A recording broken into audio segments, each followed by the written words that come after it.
Hvað var úrskeiðis í leiknum í dag, Pétur? Fullt af skotum og fullt af töpum boltum, það fór úrskeiðis. En hérna, við erum að spila móti besta liðin í dag, samkvæmt töflunni.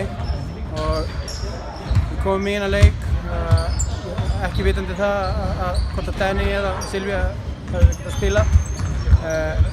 Mér fannst við vera svolítið svona flatar í enda fyrri og mér fannst framlagið frá leikmönnum mjög gott í seinni og við spilum mjög vel í seinni og voru rosalega klaufalegir bara á spretti hérna í fjórða og vorum með 3 mínútur eftir, við vorum 5-6 stigum yfir og við erum allt í einu bara komið 5 stigum undir.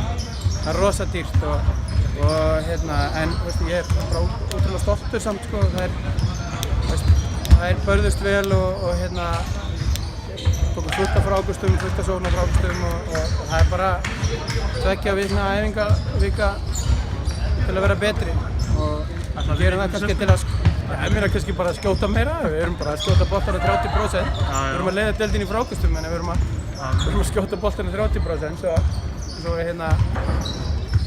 hérna það er kannski og ná hvíld, þetta er brjálæðislegt leikjálag að hafa menn heila. Skilur. Takk fyrir að kalla.